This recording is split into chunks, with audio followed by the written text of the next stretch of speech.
agradecerles por estar acá, para escuchar esta ponencia y vamos a hacer las respectivas presentaciones. La primera presentación es Mariel.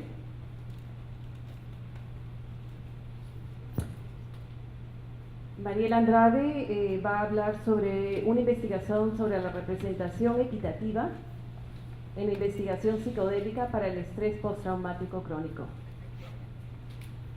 Mariel es psicóloga dedicada a la teoría junguiana y al movimiento corporal para sanar. Su experiencia clínica se basa mayormente en poblaciones marginales y pobres de la sociedad. Actualmente trabaja con pacientes que han generado síntomas de estrés a partir del temblor del 19 de septiembre en la Ciudad de México. De ahí sigue María Betania Alburquerque. Ella va a hablar sobre pedagogía de las plantas sagradas, la ayahuasca en perspectiva decolonial. María Betania es doctora en educación por la Pontificia Universidad Católica de Sao Paulo, con un posgrado por el Centro de Estudios Sociales de la Universidad de Coimbra, Portugal. Es profesora titular del programa de posgrado en Saberes Culturales y Educación en el Amazonas. También es investigadora asociada al Núcleo de Estudios Interdisciplinarios sobre Psicoactivos. Vera Froes Fernández va a hablar sobre el uso del Santo Daime en el parto. Vera es historiadora por la Universidad Federal de Acre, UFAC, con especialización en etnobotánica por el Instituto Botánico Nacional de Investigación, Lucknow, India, y posee un grado en gestión de la innovación en fitomedicina de biodiversidad brasileña. Es vicepresidente en el Instituto de Estudios Culturales y Ambientales y coordinadora de proyectos ambientales en la Amazonía. Se unió al Daime en 1978 en Acre.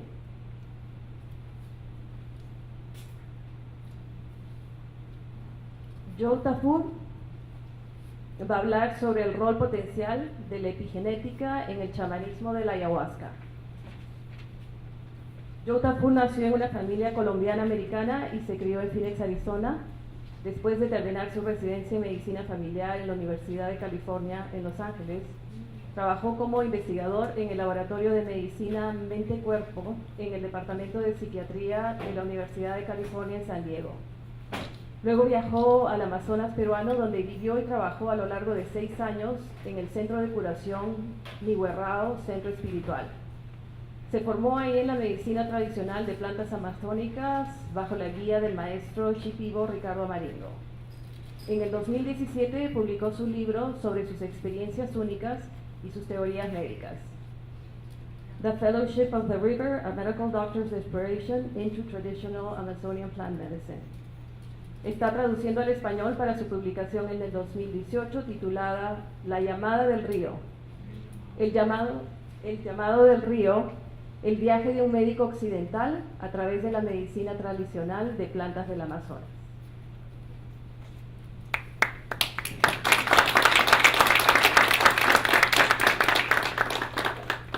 Yo soy Verónica Hernández y voy a ser la moderadora hoy día, y también voy a hablar sobre el ayahuasca como catalizador en el proceso de individuación.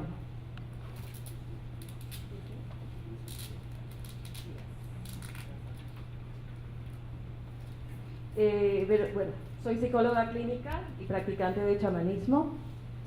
Actualmente estoy en Estados Unidos, trabajo como guía en procesos de integración para la gente que hace plantas medicinales, y estoy trabajando, completando un doctorado en California, en el California Institute of Integral Studies en San Francisco, donde estoy realizando una investigación sobre los efectos curativos y transformadores de los enteógenos ayahuasca.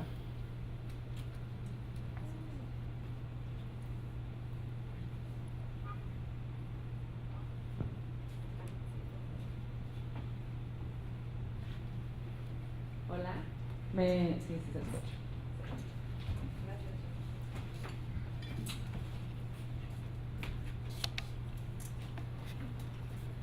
Hola, buenas tardes.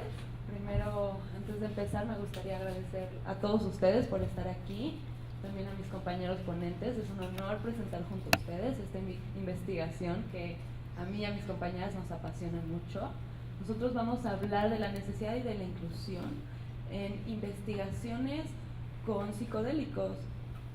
¿Qué significa esto? Ya les explicaré durante el resto de la plática, ¿no? Nuestra investigación es psicodélica para el estrés postraumático con la molécula de MDMA. Ahora, la molécula del MDMA es muy diferente a decir el éxtasis, el M y el cristal que se ven en la calle, ¿no? La molécula de MDMA que nosotros usamos en nuestra investigación es una molécula 99% pura, que está probada en varios laboratorios. Entonces, pues me gustaría aclarar eso, ¿no? Que aunque nosotros no estamos en el rubro de plantas sagradas como tal, estamos trabajando con un psicodélico que tiene efectos positivos y curativos para las personas, y esa es la relevancia de esta molécula en este congreso, ¿no? Entonces, si podemos empezar, pues, ¿de qué vamos a hablar? De trauma y del trastorno de estrés postraumático, ¿no? Creo que son palabras que todos hemos escuchado y conocemos, pero vamos a indagar un poquito más sobre qué es esto, cómo nos puede ayudar para tratar la psicoterapia asistida por MDMA y qué está después, ¿no? ¿Cuál es la necesidad de inclusión y diversidad en este tipo de investigaciones y por qué? El trauma y el estrés postraumático. Entonces, ¿qué es el trauma? ¿Qué es el trauma? El trauma es una respuesta subjetiva a un factor estresante. Entonces, yo puedo vivir un factor estresante y tener trauma, o puedo vivir un factor estresante y ser resiliente y no tener trauma.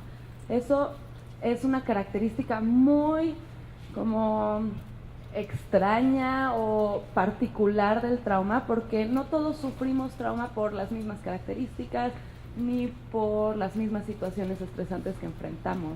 Entonces ahora la ciencia se ha diversificado en sus definiciones de trauma, ¿no? El trauma no es solo lo que el doctor cree que fue traumático y no es solo un rubro de 5 o 6 características. El trauma externo que altera nuestra respuesta de estrés de manera crónica se llama trastorno de estrés postraumático, TEPT por sus siglas en español. Y bueno, ¿qué es esto? Entonces, yo viví un trauma, puede ser de muchas diferentes formas que viví un trauma, ahora explicaremos más sobre esto, pero imaginemos que yo viví un trauma, ya pasó, y de repente tengo respuestas que son anormales a lo que estoy viviendo, al contexto donde está. Tengo un ritmo cardíaco elevado, tengo estrés, tengo respuestas como exageradas a las situaciones en las que estoy. Eso es el trastorno de estrés postraumático. Normalmente es crónico. Antes se pensaba que si tenías estrés postraumático, no. O sea, ya nunca te ibas a curar, eso iba a estar contigo siempre. Investigaciones novedosas y nuevas y increíbles nos han demostrado que gracias a la neuroplasticidad podemos eliminar estos riesgos del estrés postraumático, ¿no? Eliminar nuestras respuestas, y de ahí entra el MDMA, que es nuestra siguiente. Entonces, ¿qué es vivir con estrés postraumático? Como ya les había contado, tal vez yo voy a poner un ejemplo simple. Yo estoy caminando por la ciudad, viene alguien caminando muy cerca de mí y yo tal vez sufrí un trauma por acoso sexual, ¿no? Entonces, que alguien esté caminando muy cerca de mí me causa mucho estrés, y estoy teniendo reacciones como me siento ansiosa, me quiero ir, ansiedad social, no puedo ya estar en el lugar donde está. Esto es una situación muy difícil. O sea, vivir con ansiedad es suficientemente difícil. Ahora digamos que vivimos con ansiedad crónica, donde cualquier cosa puede ser un detonante para nuestra respuesta de estrés. Por eso es importante cuidar esta población y en eso nos enfocamos. ¿Cuáles son los puntos de encuentro de las personas que sufren trauma? Bueno, aquí tenemos una pequeña gráfica donde tenemos género, identidad sexual, raza, ocupación y estatus socioeconómico. Cuando estas 4, lo importante de esto es cuando hay una interseccionalidad, ¿no? Cuando género, identidad sexual se cruza con estatus socioeconómico, se vuelve una población muy vulnerable, no solo a vivir trauma una vez, sino repetidamente. Entonces, si a esto le agregamos situaciones de raza, de minorías, de ocupación, ¿qué tal que soy un bombero o un policía que vive trauma a través de otros? O situaciones como en la sociedad en la que vivo hay homofobia, hay racismo, tal vez no tengo un estatus socioeconómico alto y vivo en la pobreza. Todas estas características generan trauma, y no solo como un tipo de trauma, sino es como un trauma acumulativo que va generando esta respuesta traumática. ¿Por qué se acumula este trauma? Bueno, el trauma se acumula a través de la colonización, puede ser trauma intergeneracional, de personas de mi familia que han sufrido este trauma y yo también lo sigo viviendo. Estar en un ambiente de alto riesgo, el estigma y el estrés, como yo había mencionado, la homofobia, el sexismo, el racismo, todas estas cuestiones pueden generar trauma. Entonces, como esta investigación viene desde Canadá, pusimos que el contexto canadiense y mexicano tratamos de compararlos, ¿no? Que podríamos decir incomparable, pero en esta situación sí. ¿Cómo las poblaciones mexicanas y canadienses siguen viviendo trauma de la misma manera? Bueno, las dos somos poblaciones que fuimos colonizadas y continuamente seguimos viviendo con los rezagos de esa colonización. También tenemos un racismo sistemático producto de esta colonización y el continuo abuso de personas indígenas, que son una población muy vulnerable a pues, tener estos trastornos de estrés. ¿Qué es el MDMA y qué es la psicoterapia asistida por el MDMA? El MDMA es una molécula que fue inventada por ahí de 1912, utilizada underground, y en los 70s, 60s con los hippies como que salió a la luz, todo padrísimo. Luego viene la guerra contra las drogas y se estigmatiza, ¿no? Su uso terapéutico ya no es aceptado, nos dicen no, esta es una droga que se abusa infinitamente, causa muchos estragos a la salud, la tenemos que prohibir, ¿no? Y ahora lo que estamos haciendo con investigaciones modernas como esta es quitar ese estigma, es realmente saber si esta es una molécula o una droga que puede tener repercusiones en el bienestar de las personas. Entonces, para las personas que nos dedicamos a esto, es muy importante tener claro las respuestas, ¿no? Si lo es, si es una cosa beneficiosa o si no lo es, o bajo qué marco y qué contexto es beneficiosa. Entonces, es una terapia alternativa, no es la única que existe para el trastorno de estrés postraumático. Definitivamente no sirve para todos, pero hay un potencial psiquiátrico y curativo que es importante y por eso es importante investigarlo. Dentro de los estudios clínicos del MDMA hay, bueno, características importantes de las sesiones, ¿no? Aquí no es como en la cultura rave, MDMA y me voy a bailar y eso fue una experiencia increíble. Aquí se utiliza un proceso terapéutico muy específico en el que primero las personas que participan en estas investigaciones tienen un proceso largo de investigación, se hacen preguntas de su salud, desde si saben tragar una pastilla, desde cómo está su corazón, su ritmo cardíaco, qué tanto MDMA podrían procesar en su cuerpo, cómo reacciona su cerebro a él. O sea, esto no es como agarro a una población y les doy esta molécula, porque definitivamente se ha encontrado que puede haber riesgos. Entonces nosotros como ciencia queremos minimizar los riesgos, encontrar las poblaciones a las que va a servir esta molécula y aplicarla en ellos y comprobar si efectivamente esto funciona, ¿no? La sesión terapéutica, ¿por qué funciona? Bueno, ahí abajo dice, se ayuda a los efectos del MDMA en el cerebro. ¿Cómo? Cuando hay estrés postraumático, lo que pasa es que el cerebro primitivo se activa y el cerebro normal, el cerebro civilizado, el que tiene todos estos procesos cognitivos importantísimos que nos hacen un Homo sapiens, se desactivan. Entonces imaginemos que mi mano es el cerebro y que este dedo gordo es la amígdala, que es la que representa a todas las respuestas de estrés. Y esto que lo cubre es la corteza prefrontal. Aquí está mi memoria, lenguaje, procesamiento cognitivo, matemáticas, bueno, todo lo que nos hace, como he dicho, un ser humano civilizado, ¿no? Entonces, cuando tenemos estrés postraumático, todo esto se apagó, ¿no? No está. Y estamos actuando a través de la amígdala, estrés. ¿Qué pasa cuando consumimos esta molécula? Ella actúa de una manera contraria al estrés postraumático. Desactiva la amígdala y activa la corteza prefrontal. Entonces, de una manera terapéutica, desde ahí ya podemos ver cómo es efectiva, ¿no? Porque obviamente si estamos ya pensando en otra parte que no es nuestro cerebro primitivo, ya estamos actuando con nuestro cerebro normal, ya estamos pensando, usando la lógica, ya podemos evaluar bien las situaciones fuera de una respuesta de estrés.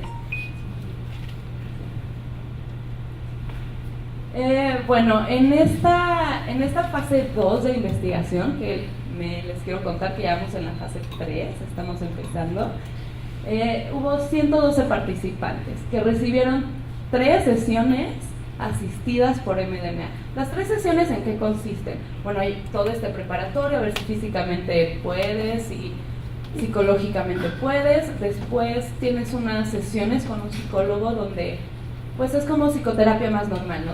Se conocen, hay como un background de lo que eres tú como persona, y después se pasa a la parte donde se consume la molécula, ¿no? Se consume y durante 8 horas psicólogo y paciente están en un ambiente terapéutico procesando todas estas cosas que vienen, ¿no? Sin el estrés, sin el miedo. Después de esto se hacen otra serie de intervenciones psicológicas fuera de esto. Después de 3 de estas, encontramos que el 66.7 de las personas que recibieron, de los 112 que recibieron, ya no cumplían con el diagnóstico crónico del estrés postraumático. Eso es increíble. Hace 2 pláticas en esta misma sala nos estaban contando cómo las drogas psiquiátricas ayudan a 2/4 de las personas que sufren con depresión, ¿no? Y eso es, pues también es como reducido. Aquí también tenemos un porcentaje que es un poquito más feliz. Ahora, ¿cuál es lo que puede fallar ahí, no? Todas las personas que recibieron estas medicinas, este tratamiento, pertenecían a un grupo muy específico, una población muy específica. Entonces, nosotros estamos aquí para, pues de alguna manera, demandar que se incluyan otro tipo de poblaciones en este tipo de investigaciones, que si la psiquiatría quiere ser efectiva y quiere ayudar a demás personas, tiene que ser inclusiva, que no puede identificarse solo, no puede decir, nosotros somos efectivos porque ayudamos a este grupo muy específico de personas, ¿no? Nosotros queremos incentivar a las personas que están involucradas en esto a pensar más allá de una población, una cura, un método para ciertas personas. Queremos incentivar su propia creatividad para que el método tal vez sea más inclusivo, tenga que ver con muchas experiencias globales, humanas, de raza, de género. Entonces, como aquí ven, el 86.6 de las personas que recibieron este tratamiento eran caucásicos, ¿no? Y eso es un problema. ¿Por qué? Porque tenemos, todo lo demás son latinos, nativos, gente del Medio Oriente y otras nacionalidades, lo cual es un pedazo de nuestro país mínimo. Nosotros queremos pedir a los investigadores que amplíen este pedazo del país, ¿no? Que se incluyan otras personas, que se incluyan otras culturas, que se incluyan otras experiencias traumáticas para poder decir que esta es una psicoterapia efectiva para personas. ¿Qué se necesita para seguir adelante? Bueno, lo repito y lo quiero súper indagar y dejar claro: la diversidad, la inclusión, usar nuestra globalización para crear una red efectiva de tratamientos con psicodélicos y que esta pueda ser aplicada en todo el mundo, no solo en una población que es elitista y no es solo en una población que es reducida. Queremos expandir esto y ver si funciona en otras poblaciones. Y esto es lo que más pedimos ahora, ¿no? Y por eso estamos aquí. Un minuto, ok. Me parece, aquí mi compañera Katrina les quiere contar sobre dos personas que la llevaron como a aprender de esto. Tienes como 30 seconds to talk about it. Yeah. Hi. Do you want me to say it to you in English translate? No, you go ahead. Okay. Hello. So I just wanted to talk about two people who are actually doing this work right now for the next phase of the MDMA studies, who are being inclusive and diverse in the work that they do. Sorry. So, Katrina quiere platicarles sobre personas que mientras ella se involucraba en este mundo, la inspiraron muchísimo a hacer este trabajo. So the first one is, her name is Monica Williams. She's a clinical psychologist in Connecticut, and she studies race-based trauma, and she's working and doing a lot of really great, putting a lot of great energies and efforts into incorporating more people with diverse experiences of trauma in the next phase of these studies. Entonces, ella es Monica Williams, ella trabaja con trauma basado en problemas de racismo en Connecticut y lo que ella busca es integrar estas poblaciones dentro de sus investigaciones y ella está incluida en la fase 3 de esta investigación.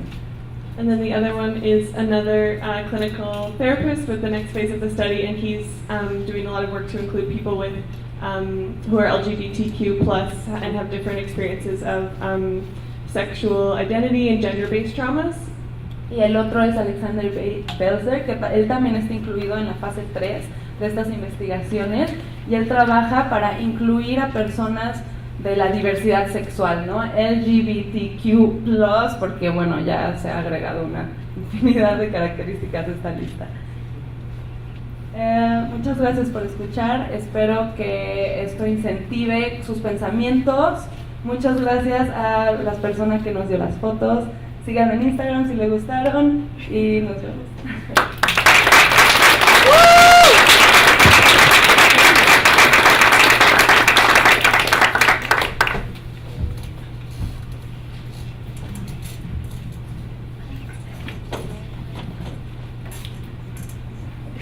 María Betania no habla español, habla portugués, así es que va a tratar de mezclar portugués y español en su presentación, así es que... Buenas tardes.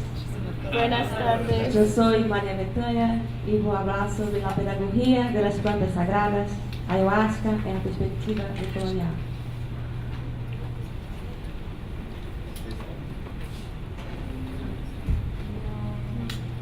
Es la segunda pedagoga.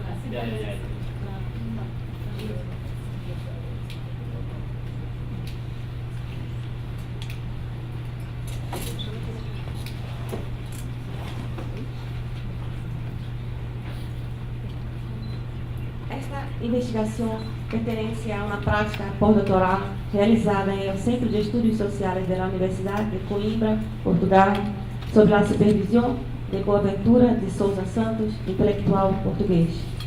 Resulta também de uma experiência personal através da ayahuasca em el contexto religioso do Santo Daime, desde 1998 até a atualidade. Se trata de uma educação através das plantas, reflexão sobre um tipo particular de educação ocorrida a partir do consumo de determinadas plantas consideradas sagradas, em função de potencializar conexões com o divino ou inspirar respeito e devoção. A ayahuasca, também conhecida como Natema, Yahé, Caapi, Lixipay, Camarampi, Liana, Trepadora, Daime, entre outros. Se trata de uma breuvagem psicoativa de origem indígena, preparada a partir de 3 elementos naturais: uma liana, uma roja e água. Essas são as fotos das plantas. Através deste estudo, busco chamar a atenção hacia a dimensão pedagógica da ayahuasca, planta professora, portadora de inteligência com a que é possível estabelecer contato e obter conhecimentos. planta capaz de generar situações de aprendizagem. O conceito de plantas professoras foi proposto por Luiz Eduardo Luna, que afirma que, sob certas condições, algumas plantas teriam a faculdade de ensinar às pessoas, permitindo o acesso a uma multiplicidade de conhecimentos. A pedagogia das plantas professoras ha sido, sin embargo, negligenciada. Esto devido a que a pedagogia, quando pensa em la educação, se limita ao território da escolarização formal, através da escritura, dos livros e do professor em sua forma humana. Esta restrição do conceito de educação ao âmbito escolar ocasiona um silenciamento, uma subalternização e ou um epistemicídio ou morte de uma diversidade de formas de aprender, sendo um bom exemplo das pessoas que aprendem através das plantas. Então, tais experiências de aprendizagem tendem a ser produzidas como ausentes, ou quando aparecem, estão comumente envoltas em situações de preconceitos e ignorâncias múltiplas.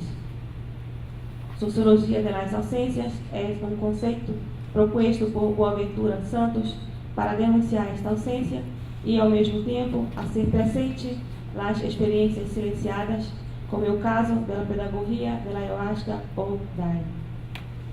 Isso requer, sin embargo, uma revisão da pedagogia enquanto a seus incentivos e entendimentos acerca do educativo ou da natureza de educar. É possível aprender através das plantas? Essa é uma questão central no meu trabalho. Se trata, então, de ampliar a noção de educação, posto que há processos educativos ou pedagogias que extrapolam territórios escolarizados, pedagogias culturais, que consideram a existência de múltiplos lugares de aprendizagem.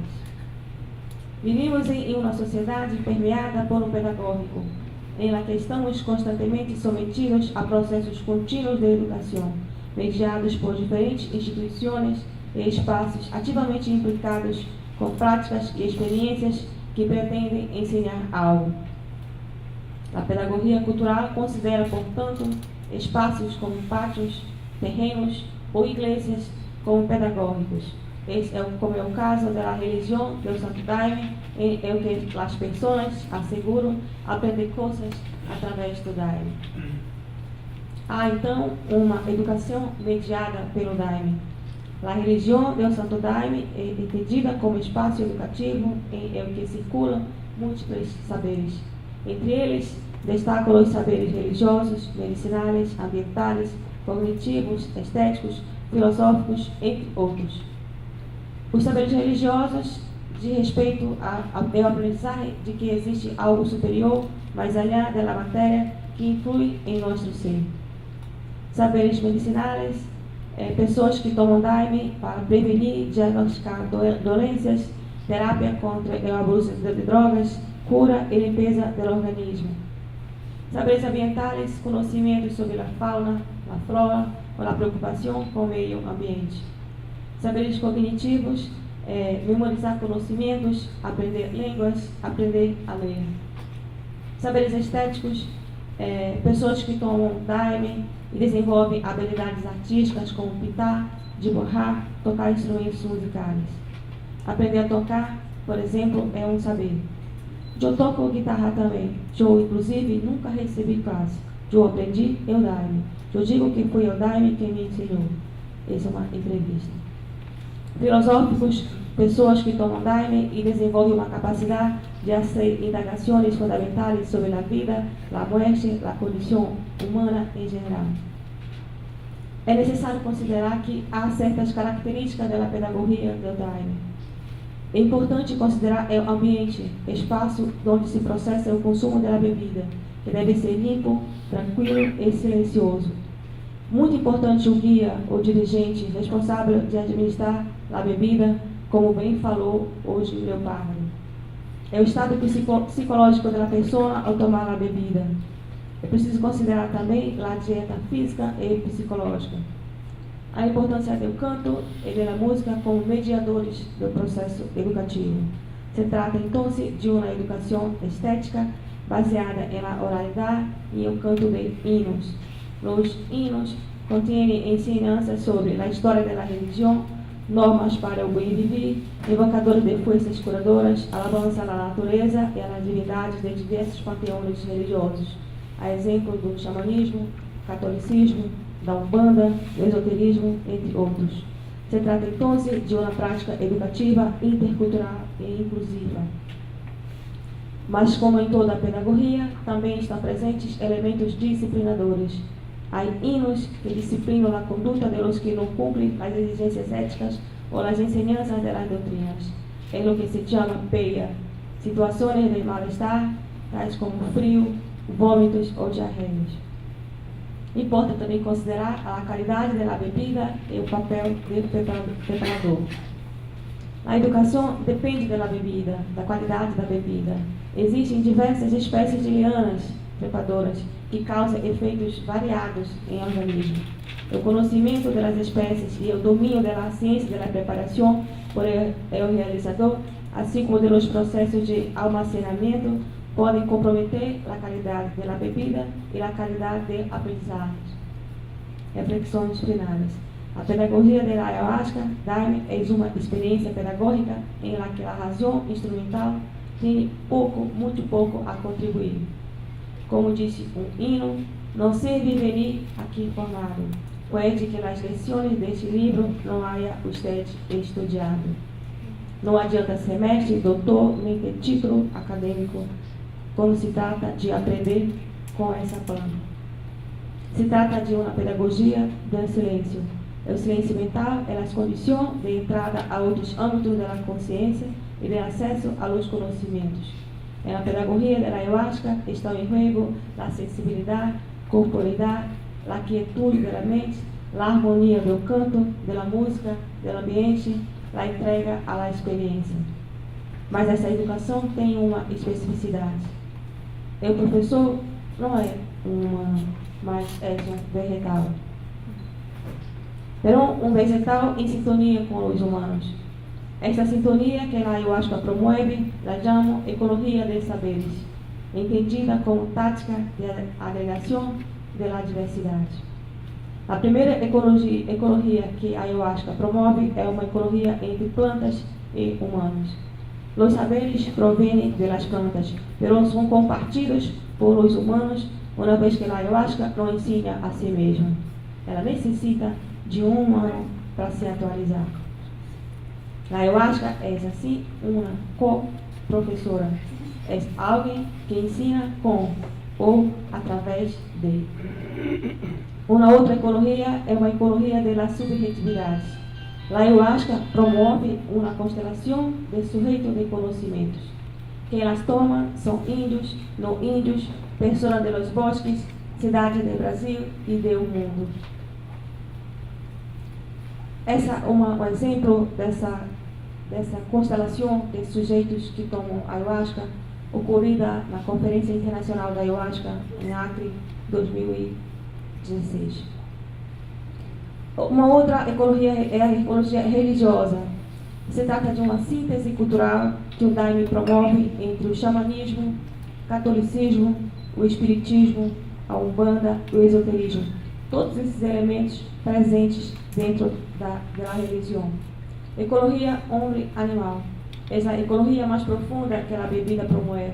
Pessoas que tomam ayahuasca e se sentem como um animal. Pájaro, metamorfose animal mais comum. Serpiente. Cabe então se perguntar: a separação humano-não humano é uma verdade ontológica universal? A ayahuasca é, assim, uma experiência pedagógica decolonial. Ela rompe com as clássicas distinções entre natureza e cultura, homem, animal, típico da ciência moderna, que transformou as plantas em simples objetos de saber, porém nunca em sujeitos de saber. A pedagogia da ayahuasca é, assim, uma epistemologia transgressiva, na medida em que ela amplia a noção de autoridade mais além do humano. É, assim, uma pedagogia intercultural, na medida em que admite a ecologia entre humanos e plantas reconociendo la agencia de las plantas y la consecuente capacidad de producir saber e subjetividade. Para quem quer conhecer mais sobre a ayahuasca, são esses dois livros que tem escrito sobre essa planta. Além desse, mas aliás, este livrinho aqui sobre o Padrinho Sebastião, uma importante liderança do Santo Daime. Se hoje o Daime ele está no mundo, se está no México e em outros estados, isso se deve a esse homem seringueiro que trabalhou pela expansão do Daime para outros lugares do mundo. Padrinho Sebastião. Graças pela atenção.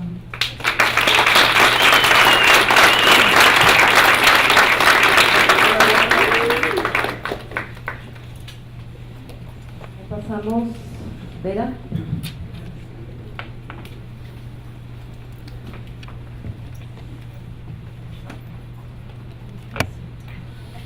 Buenas tardes a todos. Es un placer estar aquí para compartir el conocimiento acerca de las plantas sagradas de las Américas. Yo voy a hablar un poquito en portuñol. Agradeço a presença de todos e de meus companheiros também de ponencia.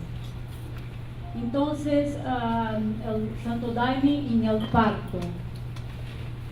El Santo Daime tiene un papel muy especial dentro del sagrado feminino porque está relacionado ao mito e mistério del nascimento.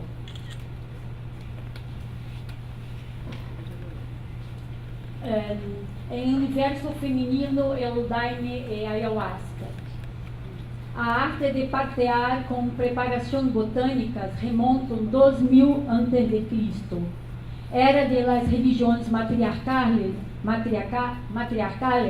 el útero e el parto eram considerados sagrados, relacionados ao feminino maior, la Pachamama, la tierra como madre y la ayahuasca como maestra.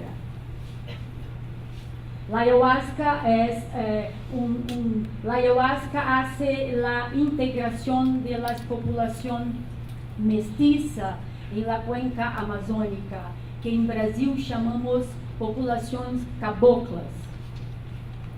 Então, este é um legado de los pueblos indígenas de la América pré-colombiana para las parteras de la cuenca amazónica.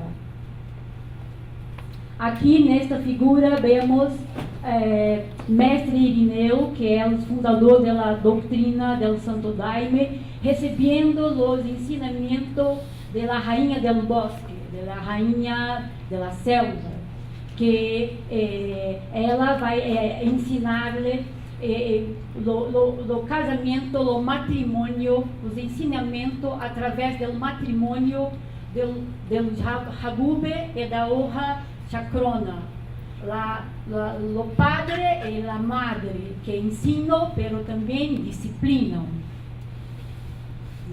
Em la cultura do Santo Daime, o sagrado feminino é simbolizado por Nossa Senhora de la Concepción, que chamamos la Reina del Bosque.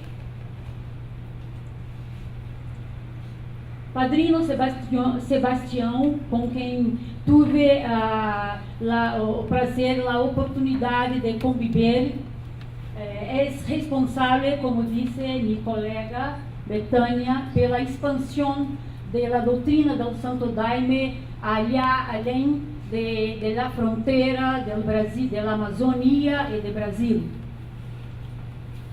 Padrinho Sebastião era caucheiro, curandeiro, rezador, auxiliava em partos difíceis. Tinha a alma feminina, valorizava as mulheres de sua comunidade e incentivava as parteras em seus trabalhos com as preparações botânicas. Disse: la voz del deserto me ha dito que todas as mulheres seriam libertadas, porque não tiveram jamais esta liberdade. toda la vida como esclavas de los hombres. Las mujeres deben estar consideradas como la presencia de la Virgen Soberana Madre.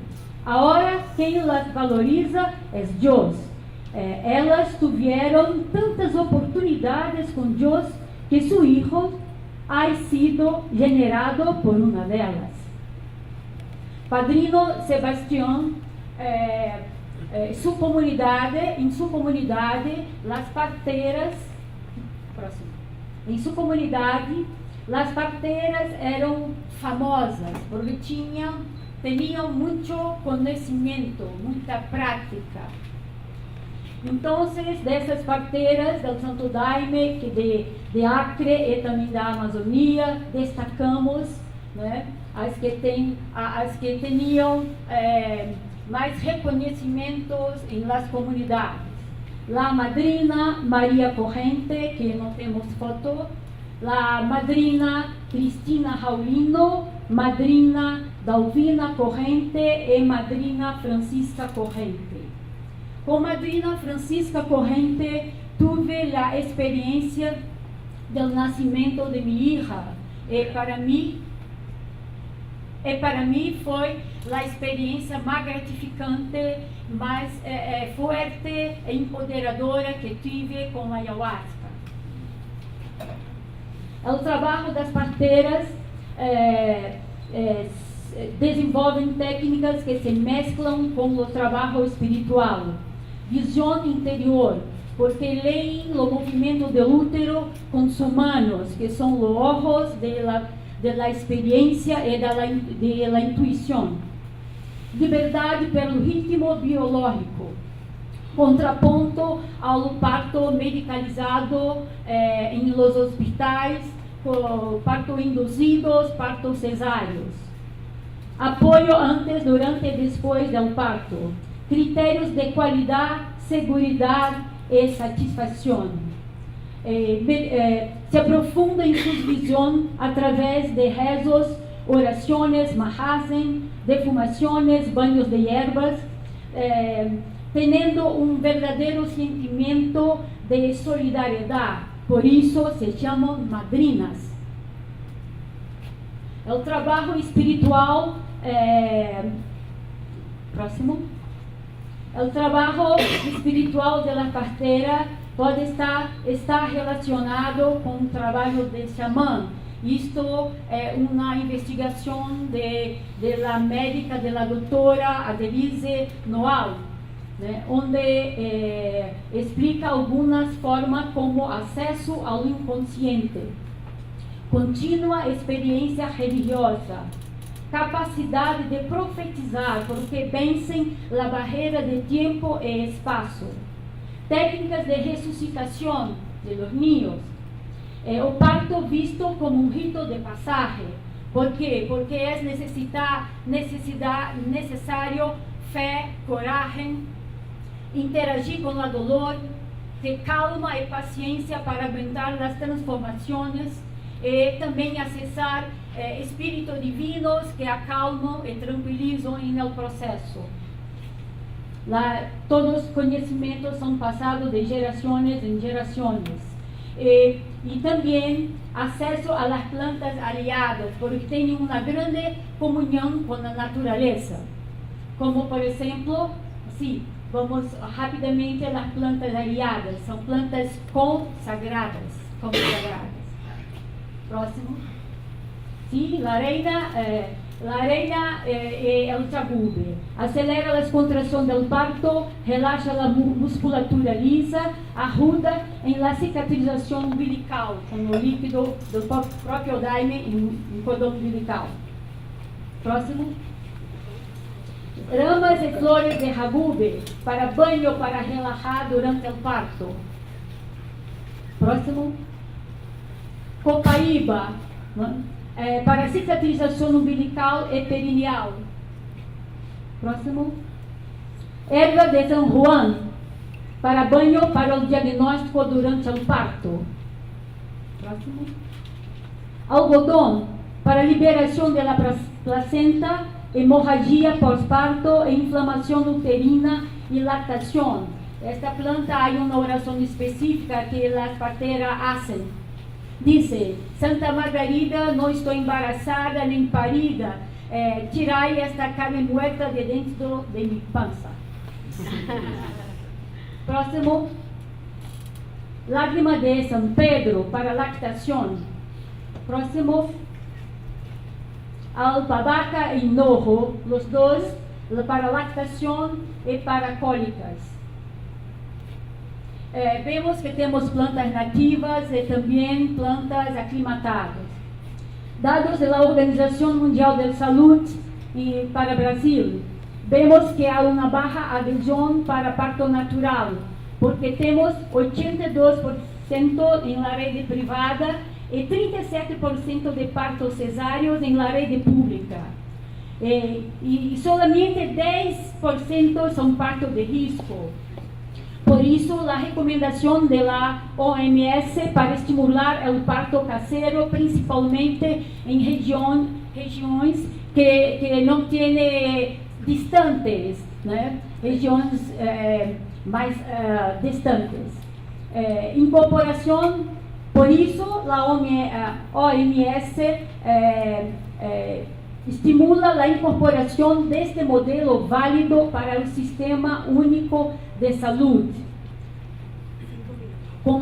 Podemos dizer que a tradição do parto humanizado, né, é uma resistência contra o monopólio das práticas de saúde, um ato político também de valorização do patrimônio cultural, o direito de autocuidado. Próximo. O Ministério da Saúde em Brasil, em 2006, houve a criação da Política Nacional das Plantas Medicinais e da Política Nacional das Práticas Integrativas e Complementares. Pero foi muito importante porque incluiu a medicina tradicional de outros países, como a medicina china, como a medicina ayurvédica, como também a acupuntura, homeopatia, pero no ha sido incluido, no ha habido inclusión de las medicinas tradicionales como la medicina tradicional amerindia, la nuestra medicina, como la ayahuasca. Mesmo assim, havendo muitos estudos, como em 1983, na Universidade da Amazônia, o farmacólogo Frederico Arruda hace experimentos con dos grupos de perras preñas donde administró la ayahuasca. El grupo que administró los perritos, los perritos nacieron más rápidos y eran más despiertos do que el otro grupo. Atualmente en la Fundación Oswaldo Cruz, la más importante del Brasil, en Fiocruz, se estão fazendo estudos também, principalmente na questão do álcool, de drogadição. Próximo. Então, não quero fazer uma conclusão, mas algumas reflexões. Né? É que falta para que a medicina tradicional ameríndia seja contemplada por la Política Nacional de Práticas Integrativas e Complementares. Se pode considerar a utilização da ayahuasca como uma prática de fitoterapia solidária?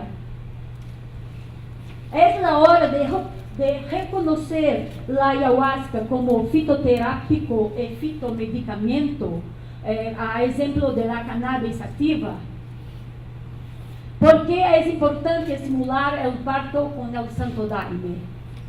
Então, para finalizar minha ponência, fiz uma breve história sobre os remédios, as pastilhas.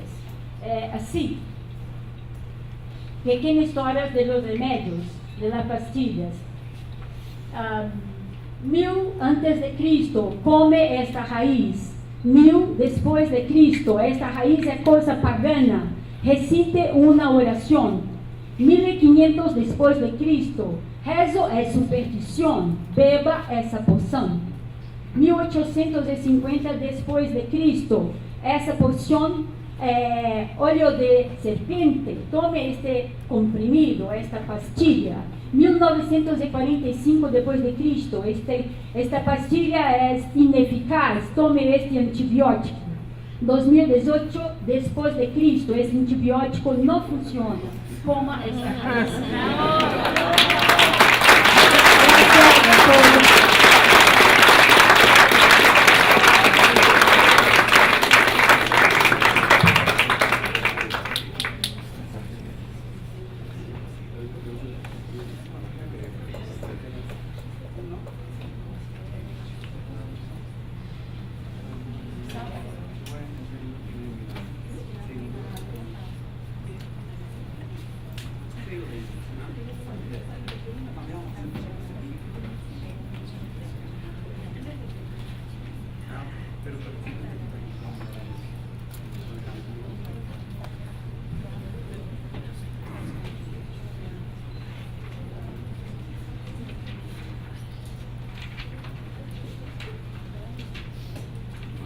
¿Ya? ¿Funciona?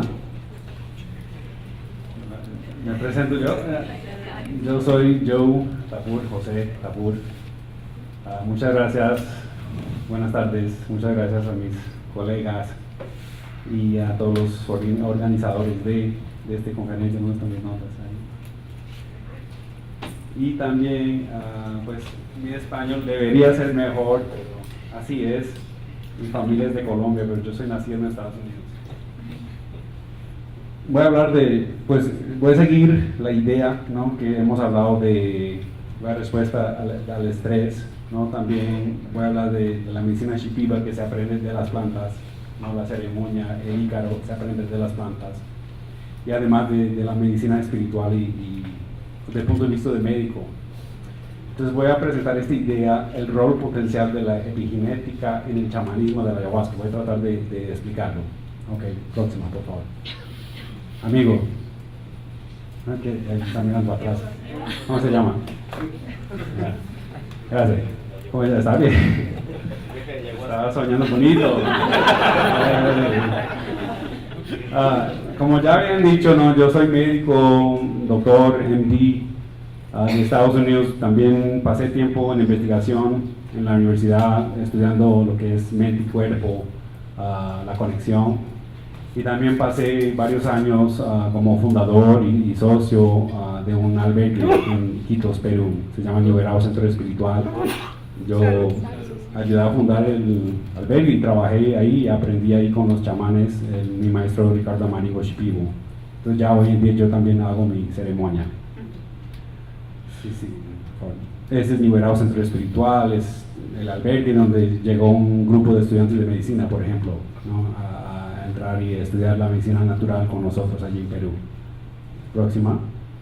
También tengo un nuevo ONG en Estados Unidos, se llama Modern Spirit, Espíritu Moderno, que parte del meta es la práctica espiritual, es la sanación espiritual. La sanación espiritual es la práctica espiritual. Entonces allá en Arizona, yo vivo en Arizona, Estados Unidos, yo tengo un amigo que es Navajo, el tribu indígena, uno de los tribus de Arizona, de Estados Unidos. Y se llama Daryl Slim. Para ellos Navajo, ellos mismos, como Michol tiene su nombre propio, ellos son Diné. Y él siempre me está enseñando, él me dice, y parece que el Navajo, el idioma, es muy conectado al náhuatl, de aquí de México, de los aztecas, ahí son familia. Daryl siempre me enseña, y dice, mire, Joe, así funciona, primero el espíritu, primero viene el espíritu, luego de ahí viene el sentimiento. Del sentimiento ya se reflexiona la mente, el pensamiento, y después ya la acción. Entonces, a veces, ¿no?, pues nosotros los médicos estamos tanto por el cuerpo, tanto por la mente, para llegar a la gente a veces tiene problemas emocionales, ¿no? Y esos mismos problemas emocionales les bloquea a ellos a conocer y sentir el espíritu. También de lo mismo, para llegar a una persona que tiene problema mente y cuerpo, que a veces está envasado en un problema emocional, se puede entrar espiritualmente, ayudar a esa persona. Y eso es el chamanismo, como yo lo conozco. Seguimos. Es el Liberado, el albergue ahí en la selva queda. Entonces ahí decimos que ayudamos a la gente, al occidental que está desconectado, como todo el mundo está desconectado de la naturaleza, de la comunidad, de la ceremonia, de la experiencia espiritual. Entonces uno los lleva para que se conecten otra vez con la naturaleza, con la comunidad, con la ceremonia. Y rápidamente, a veces, cambian, ¿no?, con esa conexión. Sigue. Ayahuasca, que ya se ha presentado, ahí está ayahuasca cocinando ahí, estilo Shipibo. Siguiente. Ese es mi maestro Ricardo Amaringo, ahí con el árbol de Nihuerrao, que se estudia por medio de las plantas, sin libros, sin papel. Sigue. Entonces yo escribí un libro, entonces estoy aquí para presentar mi libro que este año se va a publicar en español. Yo lo publiqué en inglés y ya se va a salir en español, que es un resumen de mi experiencia como médico estudiando el chamanismo y viendo todos los casos, cientos de personas que pasan por ahí, por este turismo de ayahuasca, que están hablando de templos de la luz, etcétera, etcétera. Mucha gente ha llegado a Nihuerrao y nosotros le hemos tratado y hemos visto resultados. El libro se llama, en español se va a llamar El llamado del río, el viaje de un médico occidental a través de la medicina tradicional de plantas del Amazonas. Y el prólogo es por un doctor famoso de Canadá, se llama Gabor Mate.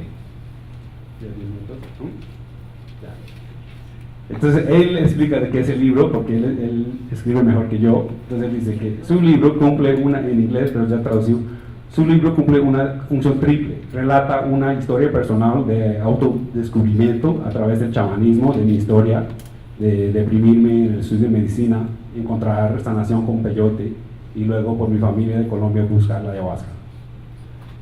Reúne un compendio de persuasivas historias clínicas acerca del potencial curativo de la ayahuasca y finalmente ofrece una informada meditación científica acerca de cómo, bajo la guía de un chamán italiana de la selva y otras plantas relacionadas, pueden dar pie a asombrosas transformaciones físicas, emocionales y espirituales. Entonces, presento en el libro estos casos que pasaron ahí por el albergue.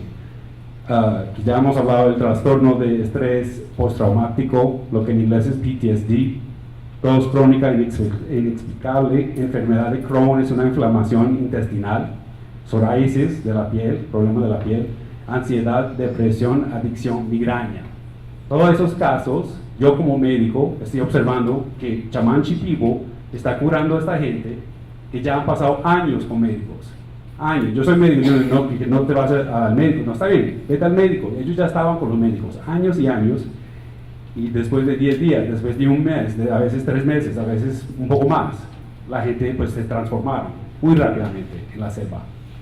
Entonces la cosa es que como médico familiar, ¿cómo puedo pensar y conectar estas enfermedades que para un médico supuestamente son muy aparte, muy diferentes? Migraña se va al neurólogo, enfermedad de Crohn vas a ir al gastroenterólogo, pero que todos van a ir al chamán. Pero el chamán dice que todos estos son problemas espirituales en estos casos específicos que yo presento en el libro. Entonces seguimos. Entonces cada uno de ellos se mejoraron con tratamiento tradicional espiritual con plantas. Y esa fue eso en nuestro contexto Shipibo, una dieta vegetalista con plantas maestras, con ceremonia de ayahuasca, bajo del cuidado de un chamán, un maestro, un verdadero maestro o maestra, como las que están aquí, Shipibas, ícaros de los chamanes, tratamiento energético para limpiar las energías de la persona, según la tradición. Y todas esas personas lograron sanación físico y mental. Es decir, el intestino se mejoró, la piel se mejoró, la tos se terminó, por medio de plantas, por medio de tratamiento espiritual, por medio de canto. Entonces, ¿cómo es que llega a pasar esto? Yo digo, pues es tratar el cuerpo emocional. Como yo decía, para llegar a este mente y cuerpo, lo físico, vamos a pasar al cuerpo emocional. ¿Y cómo vamos a llegar al cuerpo emocional? Por técnicas espirituales. Y por plantas. Entonces, ¿sigue? Entonces, para presentar un caso de una sanación emocional, entonces yo siempre hablo como médico, yo siempre digo, porque la gente no van a poder, ¿cómo voy a pensar en algo espiritual? Mejor hablamos de una sanación emocional, que hasta el médico, el científico respeta eso. Entonces había un señor Larry, que presento el caso en el libro, de 40 años sufriendo de enfermedad de Crohn's, que es una inflamación intestinal muy severo. Y él también sufría de depresión, estaba desesperado pensando en suicidarse, aparte, ¿no? Entonces le habían mandado al gastroenterólogo y ha sufrido 20 años así, tiene 40 años. Y en 3 semanas, con plantas y ícaro y ayahuasca, se solucionó su problema, ya sin síntomas de problemas intestinales y ya sin depresión. Ok, seguimos. Entonces, él pasó toda una vida batallando con la enfermedad de Crohn, que es una enfermedad intestinal inflamatoria, ¿no?, de los intestinos. Y esta inflamación causa dolores abdominales, diarreas severas, fatiga, pérdida de peso, desnutrición. También por medio de ciencia decimos que es una combinación de factores ambientales, inmunos, bacterianos, que tienen lugar en individuos genéticamente susceptibles, ¿no? Aunque en principio no tiene cura, dicen que se puede calmar, ¿no?, con pastilla, con medicamento. Seguimos. Entonces, la depresión y la ansiedad son frecuentes entre los enfermos que sufren de este tipo de inflamación intestinal, aunque el médico generalmente no considera eso. Cuando alguien sufre de Crohn's, no pensamos, oh, pues a ver si tendrá un problema emocional. No le preguntan generalmente, o no hay cómo, o no hay dónde. En teoría, esto se debe a que su psique, que está estresado, afecta el eje que conecta el vientre y el cerebro, así como el sistema de respuesta al estrés o del sistema nervioso autónomo. La enfermedad de Crohn, en otras palabras, entraña, no sé cómo decir, es un problema del cuerpo emocional, se podría decir, ¿ok? Porque él también tiene problemas de salud mental, también tiene problemas de los intestinos, y también sabemos que el Señor está sufriendo. Entonces yo estoy diciendo, esa es una enfermedad del cuerpo emocional, que es la red que voy a presentar, que ya hoy en día yo digo que el médico ya sabe suficiente para describir lo que es el cuerpo emocional, físicamente. Y próximo, por favor. El cuerpo emocional. Entonces yo digo, esto es lo que sabemos del cuerpo emocional hoy en día, un médico, que es lo que se llama el sistema psiconeuroendocrino-inmunológico, ¿ok?, que salió del estudio de mente y cuerpo. Toda la investigación sobre mente y cuerpo se está demostrando que hay esto, ¿no?, que en el cerebro límbico, que es la parte emocional, controla las emociones, cómo se conecta a los nervios, que funciona como nuestro subconsciente, ¿no?, que las mismas emociones se expresan por esos nervios. Su respiración que cambia, su intestino que responde, su estómago que responde, el sudor, todas esas cosas, ¿no? Así de ahí viene la emoción física. Y ese es el sistema que controla eso. Sigue, próxima. Entonces, también eso afecta a ciertas partes de las hormonas, cortisol, otras cosas, y también la inflamación del sistema inmunológico. Sigue. Entonces, ese estudio psiconeuroendocrino-inmunológico, relación entre mente y cuerpo, estudia el estrés psicológico y las enfermedades, estrés y la presión alta, depresión y la función inmunológica. Esos son los temas de este campo de medicina. Entonces se puede fijar que la trauma emocional y el sistema de respuesta al estrés se manifiesta ahí, en este sistema. ¿Ok? Próxima. Entonces, después de 20 años de tratamiento, les dieron pastillas, 3 cirugías, pastillas para el dolor, antidepresivos, que no le gustó, un poco de terapia, un poco de marihuana oral. Después de 20 años de eso, próxima, en 3 semanas se salió su problema, historia emocional, abandono de su padre, abuso físico de su padrastro, problemas de rabia y depresión, tratado con una dieta de planta maestra, OG, más la ayahuasca, la ceremonia, más los ícaros, para limpiar las malas energías y traumas. Próxima. Le dio un acceso místico, la ceremonia. Ahí es donde resolvió. Próxima. Una limpieza física, también con la dieta, resolví sus problemas, resolvió sus problemas con su papá y padre, aprendiendo a perdonarlos. Okay. La ayahuasca le informó que fue abusado sexualmente por una tía, que después se confirmó, y luego limpiar ese trauma, perdonar ahí también. Y tuve varias experiencias con extraterrestres y otras dimensiones que le reprogramaron su cerebro, ¿no? Todas esas cosas, ¿está bien? Y todas esas cosas, pero le ayudó más que todo emocionalmente perdonar, limpiar toda esa energía de trauma. Y luego sigue su cuerpo por medio del tratamiento espiritual, emocionalmente se sanó y luego se responde su físico, ¿okay? Su intestino, su salud. Ya sigue. Entonces, esto es lo que no voy a tener tiempo a explicar bien, pero que está en el libro, que esto, la idea de que dónde las energías que se limpia con chamanismo, dónde viven en el cuerpo, ¿no? ¿Dónde viven en el cuerpo? ¿Dónde viven las energías de trauma emocional? ¿Dónde quedan adentro del cuerpo? ¿Tenemos alguna prueba de eso?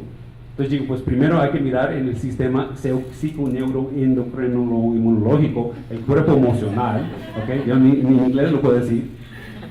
El cuerpo emocional, y se ve que hay cambios, lo que se llama epigenético, ¿okay? A nivel celular, a raíz de trauma emocional, a raíz de trauma ancestral también. Hay prueba de eso, el libro habla de todos esos temas. Y sabemos, siguiente, entonces vamos a seguir esto, otro por favor. Eso el epigenética es lo que queda encima de ADN, ¿okay? Es algo bioquímica, donde se marca proteínas ahí en las células, ¿sigue? Y hay varias enfermedades que sabemos que tienen su raíz en la epigenética, ¿okay? Diabetes, Parkinson, autismo, pero ya sabemos que salud mental también, ansiedad, depresión, trauma, exacto, PTSD, ¿sigue? Entonces digo, vamos próxima, mucho metí ahí, próxima. Entonces, epigenética, las energías, trauma emocional guardado en las células del cuerpo emocional, trauma ancestral también sabemos que se puede pasar por medio epigenética, y sabemos que epigenética, bioquímica, responde a los antidepresivos, responde al amor de padre o madre o la falta de ese amor, responde a la meditación, responde a la psicoterapia, y parece que ahí también responde ya a los ícaros y el tratamiento espiritual. Y todas las enfermedades que yo presenté ahí, todos tienen raíces epigenéticos. Y en cada caso que presenté, era una trauma emocional que tenía que resolver en ceremonia, ¿okay? Y resolviendo esas cosas, se mejoraron. Entonces eso es lo que quería hablar más que todo. Muchas gracias.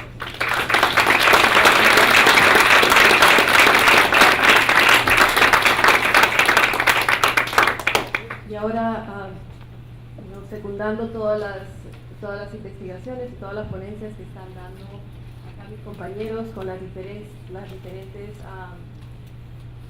diferentes formas como los enteógenos, especialmente ayahuasca, MDMA y otros más ayudan a desarrollarlos.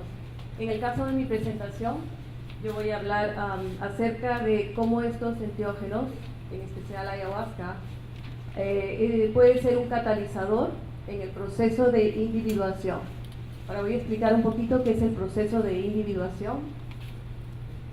El proceso de individuación es el proceso de hacerse más entero, es el proceso donde es un proceso que Carl Jung mencionó como era sentirse como en la totalidad, como el yo en su totalidad. Una de las cosas por las cuales muchas veces no crecemos o no nos desarrollamos en esa totalidad, sino hasta la segunda mitad de la vida, es influencias, digamos, sociales, roles que cumplimos en la vida que nos limitan a desarrollar una parte de nosotros y a olvidar otras.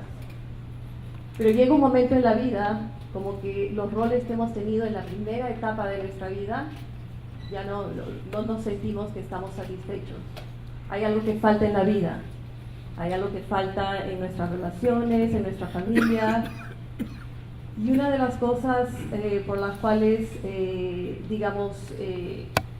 realmente muchas veces después de una crisis, es que empezamos a cuestionar qué cosa es lo que nos falta. Lo que nos falta muchas veces es una conexión espiritual, es creer en algo más allá de nosotros mismos, más allá de nuestro propio ego, algo que nos puede satisfacer, como crear algo por nosotros mismos, por comunidad. Entonces, Este desafío que ocurre más o menos a la edad entre unos 35 y 50 años, y eso es una cosa muy aleatoria porque la verdad que en el mundo occidental cada vez más se está alargando el proceso para llegar a la individuación, ya sea por cuestiones de... Es una sociedad donde nos estimula la parte del ego, la parte de trabajo, la parte de ser exitosos en cuestiones materiales y en cuestiones externas, olvidándonos que la primera y lo más importante es la relación con nosotros mismos. Entonces, en la segunda mitad de la vida empezamos un viaje interno en la búsqueda, no de cosas externas, no de cosas que ya hemos hecho en la vida, es una búsqueda de cuál es el significado de mi existencia. Ahora, culturalmente, hay sociedades que apoyan más este proceso, pero lamentablemente en el occidente, que propone y siempre impone el desarrollo del ego y estar status quo con la vida, nosotros no desarrollamos esto. Una de las cosas que por las cuales me interesó este tema es porque yo siempre he vivido de alguna manera fragmentada, y el hecho de toda la etapa anterior a, digamos, a la individuación es que uno se siente fragmentado. Hay partes de nosotros que desarrollamos, pero nosotros no desarrollamos la parte de encontrar quiénes somos sin roles, quiénes somos sin las exigencias sociales, quiénes somos en conexión con nuestro espíritu, nuestro corazón, la naturaleza.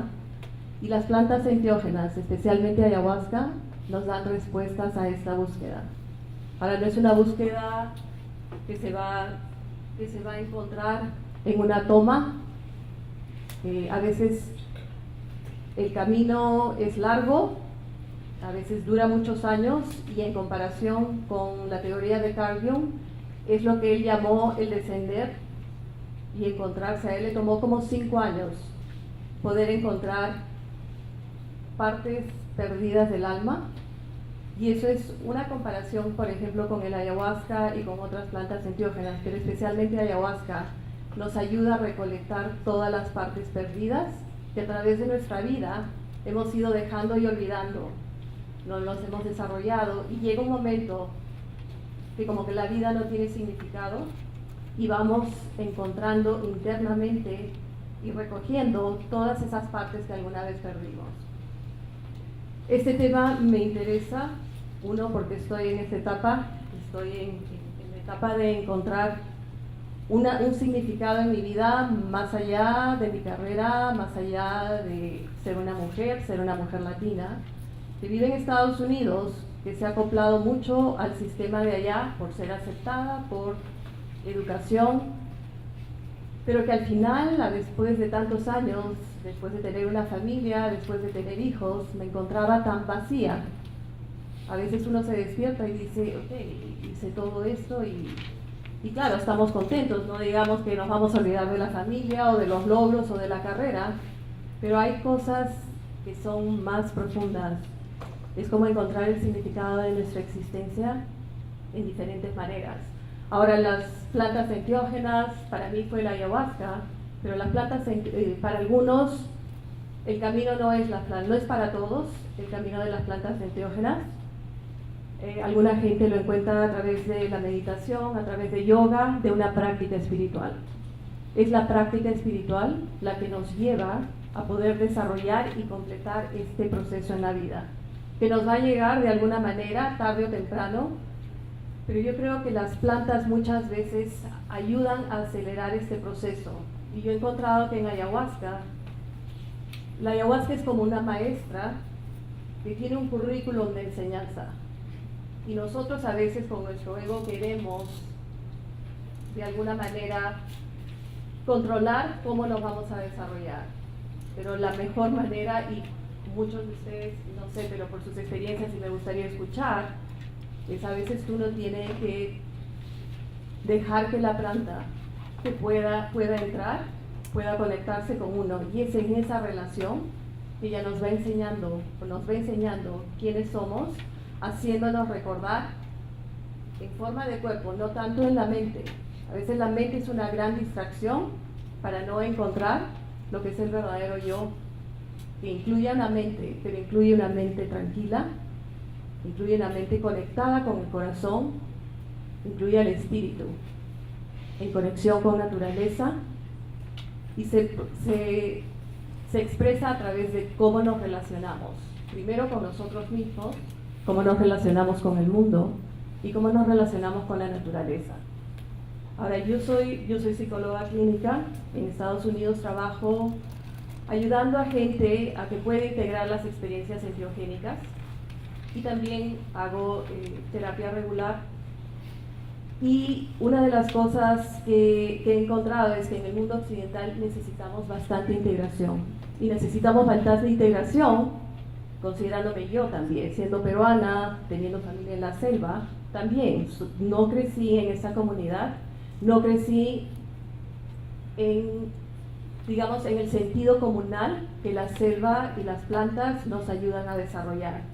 Y esa es parte de mi interés en este tema, y parte de mi interés en mi carrera, es de poder ayudar y sostener el espacio para que alguien pueda encontrar su propia verdad internamente. Pueden hacer cualquier medicina, pueden hacer cualquier experiencia enteogénica, pero al final el camino y la verdad de uno está internamente, no es algo que alguien nos dice o alguien que nosotros queremos imitar. Cada quien tiene un camino diferente y tiene que encontrarlo. Estoy de moderador y presentadora, así es que un minuto, quiero ver cuánto tiempo me queda.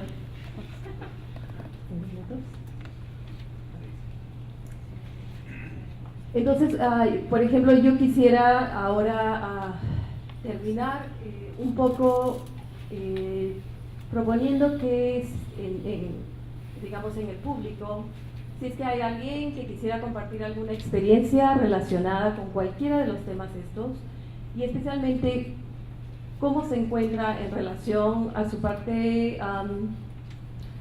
espiritual. Cuando nosotros hablamos de totalidad o del concepto del yo total, quiere decir el yo que incluye todos los aspectos de nuestra humanidad. Ahora, las plantas, especialmente la ayahuasca, nos ayudan a vivir mejor como humanos, nos ayudan a ser mejores humanos. Es una planta que despierta todo, despierta el cuerpo. Hay mucha información en el cuerpo, y lamentablemente hemos estado educados o socializados como vivir de acá, de la cintura para arriba. Procesos mentales, lógica, no mucha conexión con el corazón, definitivamente no mucha conexión con la parte visceral que te dice sí o no, como instintivamente, y toda esa conexión es la que nos hace al final de este proceso, y digo que es un proceso largo, pero al final de este proceso de individuación poder estar más enriquecidos por mente, por cuerpo, más conectados con nosotros mismos, y confiando que las respuestas a la vida y a la existencia están en nosotros mismos, no están afuera, y de ahí poder compartir y crear comunidad, porque la segunda parte de poder realizar este proceso de individuación en forma exitosa es viviendo en comunidad y teniendo relaciones. No es aislado.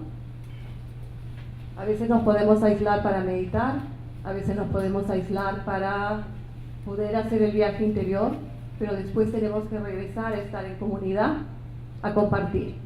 Y ese compartir, ese abrir el corazón, es lo que nos ayuda a pasar esta etapa de la vida que puede ser muy difícil si es que no tenemos la ayuda. Y pedir ayuda y recibir ayuda de las plantas enteogénicas, recibir ayuda de la gente que puede apoyarnos, es definitivamente una cosa que todos debemos de tener. Muchas gracias. Gracias.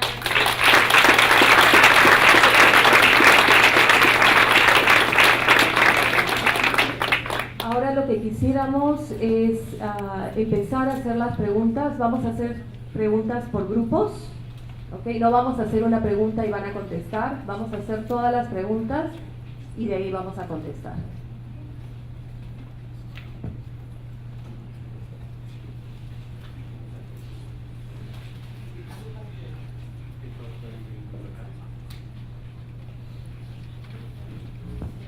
Hola, muchas gracias. Aprendí de todos ustedes muchísimo. Okay. Sobre el tema de la diversión, inclusión y de colonialidad, por la consecuencia que tuvo el colonialismo a los sistemas de valor como nuestra dependencia sobre el dinero o las jerarquías basadas en la raza y género, basado en estas jerarquías hay monopolios sobre los recursos y la ley y la curación. Parece que para poder crear un estudio que sea diverso o inclusivo es absolutamente necesario enfrentarnos al colonialismo y esclavitud con la gente que tiene el monopolio sobre los recursos y la ley y las instituciones para la curación.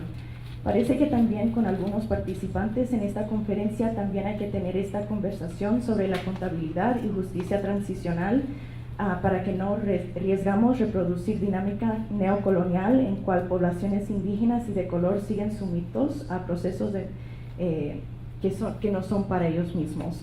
Entonces mi pregunta es, ¿piensan que podemos crear la diversidad e inclusión entre las instituciones que existen o piensan que debería existir unas instituciones autónomas? ¿Y cómo se puede transicionar a otro sistema de valor y reciprocidad que no sea basada en dinero? Es son las preguntas que siguen durante la conferencia.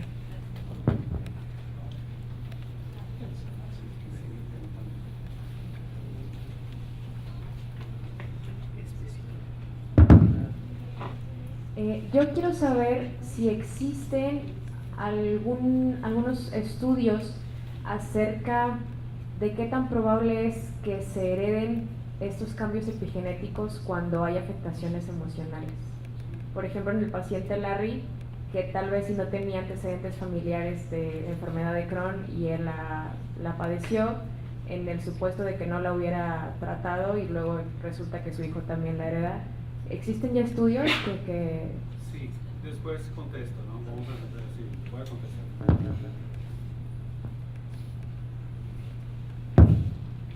Sí, buenas tardes. Lo que hablaba la señorita psicóloga que está en medio, decía que está muy restringido toda lo que es la medicina enteógena. Bueno, desde mi punto de vista, practico el curanderismo y el chamanismo, no el chamanismo, el nahualismo. Entonces, desde ese punto de vista, mi cosmovisión es, todos somos iguales, ¿sí? Entonces, se puede acceder a las plantas, yéndose a buscarlas, haciendo valer de la ciencia, ¿sí? Y sí, el mejor maestro, como dicen ustedes, estoy de acuerdo, está dentro de uno mismo, hay que andar buscando por fuera. Y si quieren las plantas, búsquenlas, ¿sí? Ahí están donde quiera, no se dejen manipular por grupos, mafias que hacen curaciones.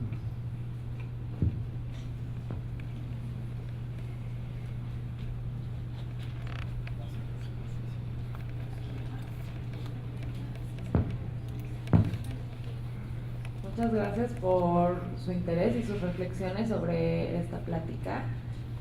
Yo creo, o sea, realmente creo que es algo que no te podría contestar ahora sobre si se necesita crear un organismo nuevo, si el organismo que ya existe se puede juntar, ¿no? Lo que sí sé es que existen métodos que se basan en la experiencia humana global y que no tienen esta necesidad de separar como las condiciones o las clases sociales.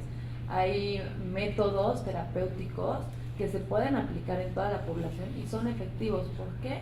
Porque están basados en el sistema nervioso, en la experiencia humana. Y como dice el señor que participó aquí al lado izquierdo, todos somos iguales y nuestra experiencia humana, por más de que varía de acuerdo a cómo crecimos, dónde, nuestro estatus migratorio, todos tenemos la misma experiencia humana.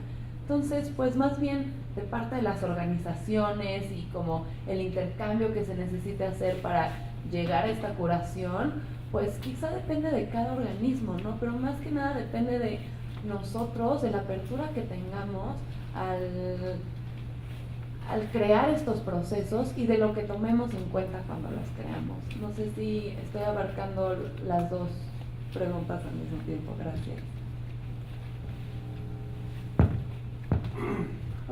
Yo solo quería, del estudio del MDMA, ¿no? Y la verdad de lo que están haciendo es que están buscando la legalización, ¿no? Entonces ellos están haciendo todo lo más práctico de su punto de vista para desarrollar y llegar a ese punto. Llegando a ese punto, pues la idea es que va a ser para todos.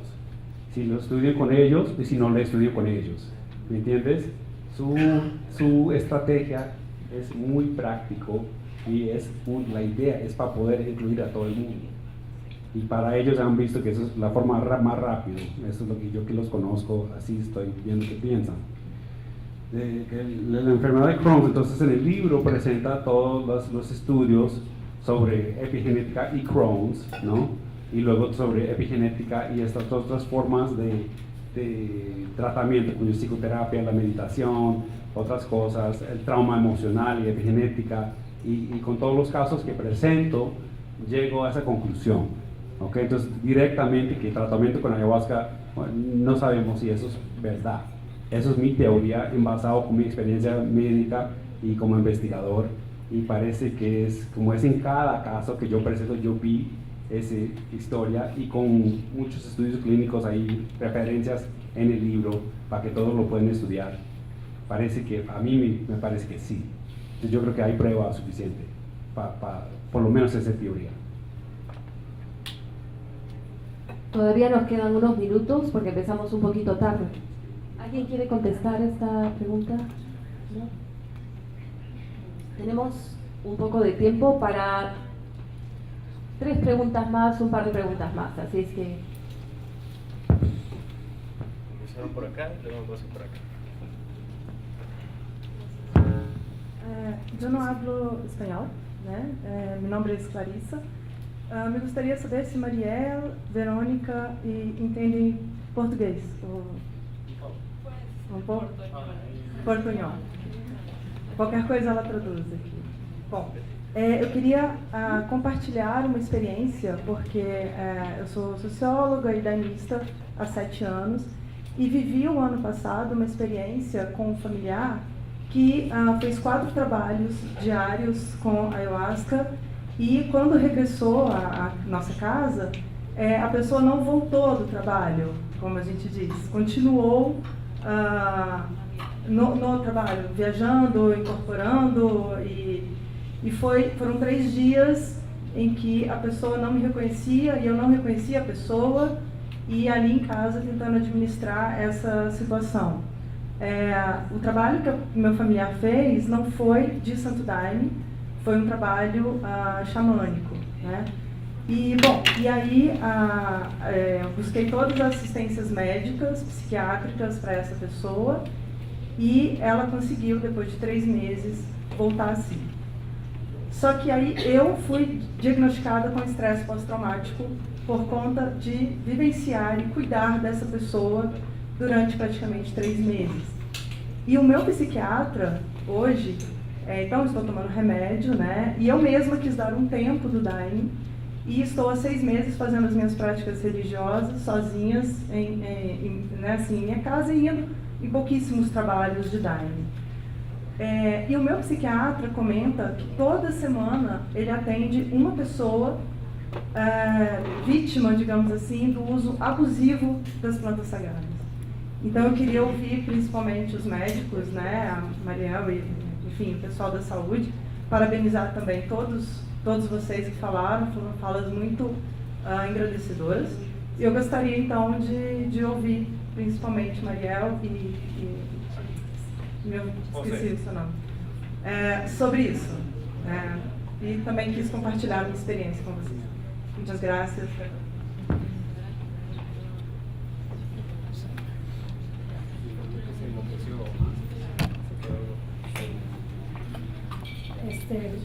Sí, es para Mariel o los que quieren responder. ¿Cuáles son los obstáculos en acceso para los grupos marginalizados en conseguir experiencias y integración con psicomédicos en el contexto de investigación, pero más en como todos estamos yendo en el mundo, ¿verdad? Con estas plantas. ¿Cómo pueden conseguir estas experiencias? Y más de pedir que los investigadores se consideran a esos grupos, ¿qué más pueden hacer? Sí.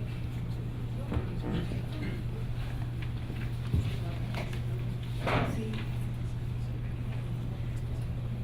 Bueno,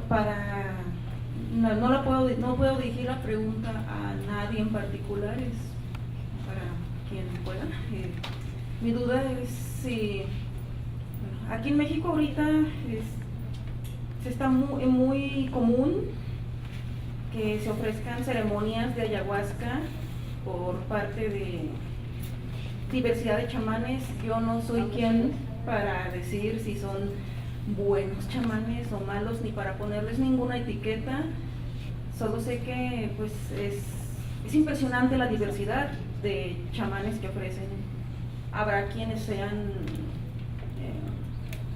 quienes provengan de tradiciones muy diferentes que las peruanas. Incluso, no sé, habrá personas que ellos mismos se han formado y se autodenominan chamanes. De nuevo, ese no es mi postura, juzgarlos. Solo mi pregunta es que en como mercado de que se ofrecen muchas ceremonias de ayahuasca, ¿qué tanto nos puede ayudar a lograr una experiencia integradora de sanar el trauma, de recuperar pues, pedazos perdidos del alma, de ayudarnos a nuestra individuación?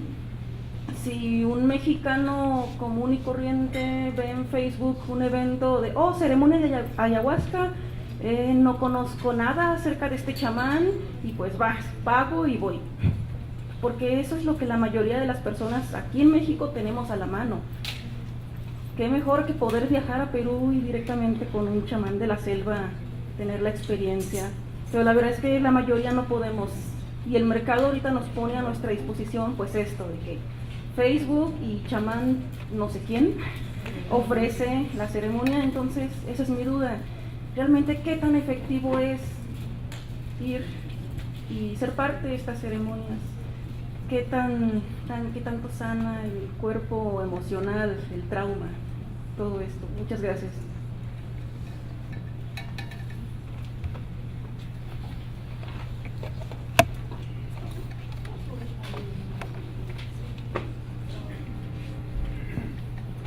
Sobre o que a companheira dito agora, para mim é uma questão, porque acho muito perigoso a pessoa tomar uma bebida, seja qual for, especialmente uma ayahuasca, sem saber de onde vem, qual sua origem, quem ha feito isso, porque a preparação do Santo Daime, da ayahuasca, é muito séria. Se há malos pensamentos, a bebida não se sai buena, se sai mala. Se há confusão, se há interesses escusos, entendeu? Se há competição, não se pode fazer uma boa medicina. Então, cada pessoa tem sua cabeça para pensar e decidir, pero não se pode ir a qualquer cerimônia, porque quando se faz uma viagem, é necessário confiança em el guia. Como vai confiar no guia que não sabe quem é? Porque em sua viagem de la geografia cósmica se pode ir a um lugar que não se vuelve mais. Então, necessita ter muito cuidado, ¿sí? Quem é, como é feito esse daime, essa ayahuasca e outra planta enteógena, né? Porque os justos acabam pagando pelos pecadores, ¿sí? Então as pessoas buenas acabam tendo problemas. Eu mesmo recebi em minha casa algumas pessoas que foram a trabalhos espirituais né, com xamanes, até mesmo com comunidades indígenas, e não voltaram também. Entraram em uma situação de pânico, não é? E até hoje não se pode tomar. Então se diz que o daime é o verbo dar, não é? Se pode dar para todos. O daime está para todos, mas como diz minha companheira, nem todos estão para o daime. Nem todos se pode tomar. Então a médica obstetra, a Denise, que trabalhamos juntas, para casos de esquizofrenia, para casos, perdão, de psicóticos, para casos especiais da homeopatia de Daime, que é outro segmento. Então tem que saber qual é a dose, porque a dose pode transformar a bebida em um remédio, em uma medicina ou em um veneno. Respondiendo un poco a Clarisa, ¿verdad? Que creo que ella respondió y puso muy claro en las palabras que hay que tener mucho cuidado con, en el caso de la ayahuasca, los pensamientos que se vienen, como las características y circunstancias bajo las que se toman estas sustancias.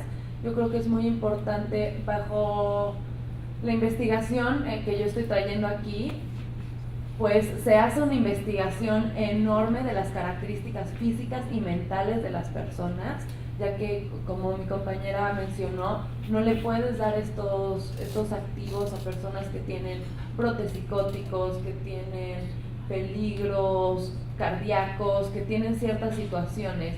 Y como se ha explicado en ponencias anteriores a esta, pues cuando se toman estos activos, hay conexiones cerebrales que se desintegran y se vuelven a integrar, y es en la reintegración donde ocurre esta curación. Y cuando hay un problema en la reintegración de estas conexiones cerebrales es cuando podemos encontrar problemas como psicotización, pues la gente se puede enloquecer porque lo que viven adentro y por lo que pasa a su cerebro es impresionante. Entonces, por eso hay que tener mucho cuidado en las circunstancias en las que se tomen estos activos, hacerlo con personas adecuadas y tener la certeza de que nuestro cuerpo está preparado. Y respondiendo de una vez, aprovechando para responder aquí, ¿cuáles son los obstáculos para conseguir estas experiencias? Pues yo creo que en primera es que estas investigaciones no existen en México, no hay recursos, no hay interés, tal vez no es solo el interés, no hay incentivos para hacerlas, ¿no?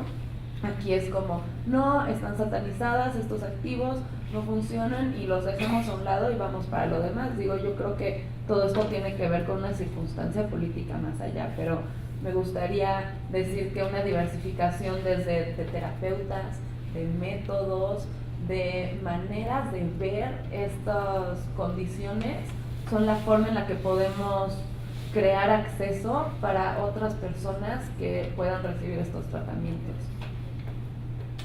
Yo brevemente, porque ya no tenemos mucho tiempo y quiero dar paso también para que pueda contestar Joe, es respondiendo, así como uno escoge a la gente que nos va a cuidar, cuando uno escoge a alguien para tomar cualquier medicina, cualquier enteógeno, tiene que tener una conexión con la persona que le va a servir, tiene que investigar si esta persona está adecuadamente preparada, que tiene experiencia, y es así como cuando queremos hacer cualquier cosa en la vida, tenemos que empezar a preguntar qué tan preparados están, de dónde viene la medicina, qué tradiciones están usando, y sí, ojalá que en algún momento esto pueda ser de uso para todos, pero lamentablemente el uso está restringido ahorita también por cuestiones legales.